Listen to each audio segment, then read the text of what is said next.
இந்த ஊர் பேர் கயா. நீங்க வந்திருக்கீங்களா? காசி யாத்திரா. காசி யாத்திரா வந்தீங்கன்னா கர்மம் 3 இடத்துல பண்ணியானோம். கயா, காசி, அலகாபாத். இந்த ஊர் முன்னோர்கள் செத்து போனாரு. அவங்களுக்கு இந்த ஊர்ல மோட்ச பற்றி பிண்டம் தர்ப்பணம் பண்ணணும். முடிச்சு காசி போனோம். 5 காட் போய் கங்கை ஸ்நானம் பண்ணணும். பல தேசதாரு தண்ணியில் விடணும். சங்கல்பம் பண்ணணும். சன்னியாசிக்கு அன்னதானம் கொடுக்கணும். 3 இடம் அலகாபாத். யார் ஜோடி வந்திருக்கிறீங்களா? சுமங்கலி பூஜை பண்ணணும். விடோ அம்மாக்கள் வேணி தானம். இந்த ஊர் வெறும் முன்னோர்களுக்கு. ஏன் இந்த ஊர்ல ஒரு அசுரன் முதல்ல இருக்கிறாங்களா? அந்த அசுரன் பேர் தான் கயாசுரன். இந்த ஊருக்கு முதல் பேர் மகத தேசம், கஞ்சனாபுரி. அந்த அசுரன்னா கும்பகர்ண மாதிரி 5 கோஷம் வைரம் 100 வருஷம் ஒரே கால் மேலே அந்த அசுரன் தவா பண்ணாரு. தவா பண்ணிக்கு அப்புறம் அந்த அசுரனுக்கு வர கிடைச்சுதான். அந்த அசுரன் வந்து என்ன கேட்டாரு? நான் கண்ணில் யாருக்கே பார்க்கும்.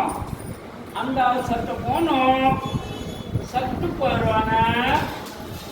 அவருடைய ஆத்மாக்கு நேரே ஸ்வர்க்கத்தில் ஒரு இடம் வேணும். இந்த மாதிரி 100 வருஷம் தவா பண்ணிக்க அப்புறம் அந்த அசுரனுக்கு வர கிடைச்சுதானா ஒரு பிரச்சனை ஆயிப்போச்சு. ஏன்னா நம்ம இதற்கு 2 நாளைக்கு முன்னாடியே எல்லாருக்கும் தலைமையில பேச குடிச்சு பிரம்மா நம்ம இதற்கு 2 கொடுத்துக்கிறாங்களா? அந்த அசுரன் பார்த்திருக்கிறாருன்னா அந்த காலத்துல யாருக்கு 100 வருஷம் 90 வருஷம் சின்ன பெருசு யாரோ அந்த அசுரனுக்கு கண்ணுக்கு நேரே கட்டுக்கிறாங்களான்னா எல்லாரும் சத்து போயிருக்கிறாரு. அதே விதிக்கு மாலியா போச்சு. அதனால் பிரம்மா விஷ்ணு மகேஷ் 36 கோடி தேவதாக்கள் எல்லாரும் ஒன்னா இங்க வந்து அந்த அசுரன் இங்கே சாந்தி பண்ணிருக்காங்க. சாந்தி பண்ணி கால் தலை முதல்ல வரைக்கும் மாற்றி அவருக்கு திருப்பி ஒருவர் கொடுத்துட்டு போனாரே. நீ முன்னாடி கண்ணில் பார்த்துட்டு ஸ்வர்கத்தலை அனுப்பிட்டு இருக்கீங்களா? நாளைக்கு எல்லாரும் செத்து போயிடுவானா? திருப்பி நீங்க யாருக்கு அனுப்பிக்க முடியும்? இனிமே நீங்க கீழே இருக்கணும். யாருக்கு வம்சத்துல குடும்பத்துல யாரோ செத்து போயிடுவான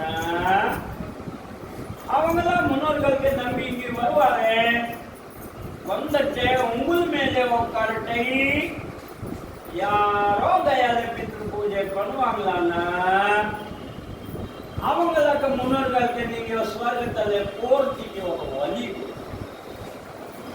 நாங்க எல்லாம் இருக்கிறோம், சத்து போவோம், பிறந்துவோம், சத்து போவோம்.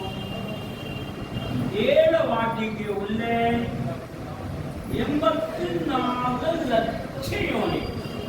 குருவி, கிளி, பசுமாடி, குசு, நாடு, சர்ப்ப, மரம். அந்த மாதிரி முன்னோர்களுக்கு ஆத்மாவோ சுத்திட்டு இருக்கிறாங்க. நான் வீட்டை உட்காந்து எவ்வளவு வருஷம் தேவசம் பண்ணுவோம் பூர்த்தியாக. हिंदू शास्त्र का इको पन्नंगा अर्चे बंदे पन्नंगा गया पिंडम अवश्यम पनियानो. ಅದಕ್ಕೆ ಅப்புறம் இந்த ஊர்ல சீதை தசரथ चक्रवर्ती के पिंडम பண்ணாரு. அந்த காலத்துல பெண்களுக்கு அதிகாரம் விதியூர், காசி, ராமேஸ்வரம், பத்ரி ஐயோ போய்ங்களா லேடிஸ் பிண்டம் போட முடியாது. கையா ஒரே இடம் தான். ஆம்பளை மாதிரி பெண்கள் சுமங்கலி வீடோ யாரோ லேடிஸ் கையால மட்டும் பிண்டம் பண்ண முடியும். இப்படி வனவாசம் முடிச்சு காலத்துல ராமர் சீதா எல்லாரும் இந்த ஊருக்கு வந்திருக்காங்களா? இந்த ஊர்ல யார் இருக்கானா? 6 பேர் பல்குனி ஆறு.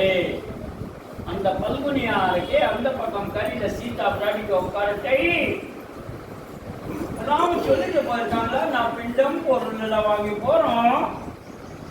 வந்தக்கு அப்புறம் கோயிலுக்கு போய் அப்பாவுக்கு கர்மம் முடிச்சு அப்புறம் அயோத்திக்கு போவோம். ஏன்னா அயோத்திக்கு போறவன திருப்பி அங்கே இருந்து இங்க வர முடியாது, காலுக்கு சொல்ல முடியாது. கொஞ்சம் வரைக்கும் சீத்தை இங்க உட்காருக்கலாம். சீத்தை சரி சொல்லி ஆத்தன்கறி உட்காந்துட்டாங்களா, அப்போ கடைக்கு கிடையாது. கிராமத்துல போய் பொருள் வாங்கணும். பொருள் வாங்கின மத்தியானம் வாய்ப்பு இருக்காரு. ராம் வரவே இல்லை. மத்தியானம்க்கு மேலே தசரத்தை கேட்கிறாங்களா, நான் பசிக்கிறேன், எங்களுக்கு ஒரு பிண்டம் வேணும். நான் பசிக்கிறேன், எங்களுக்கு ஒரு பிண்டம் வேணும். இந்த சவுண்ட் சீதா பிராட்டி காதலியும் கிடைச்சதா? சீதை உடனே சொன்னாரு, ஆமாம்மா, அதனால் தான் நாங்களாம் இங்கே வந்தோம். உங்கள் மகன் பொருள் வாங்கி போயிருக்காங்களா? வராங்களா? நான் உடனே நாங்களாம் பிண்டம் கொடுக்குறேன், கொஞ்சம் ஈட்டலாமாம்மா. தசரத் மகாராஜா என்ன சொன்னாரு, இல்லை இல்லை, எங்கள் டைம் முடிச்சு போச்சு. இனிட்ட சொன்னா நான் இப்படி பிண்டம் கொடுக்க முடியும்? எங்கள் புருஷன் ஈரோடு இருக்காரு, இந்த கர்மம் நான் பண்ண மாட்டேன் சொல்லினா தசரத் மகாராஜா கோபம் வந்தீங்கன்னா சொன்னாரு, நீ பிண்டம் கொடுக்கலைன்னா நான் உங்களுக்கு சாபம் தரேன்.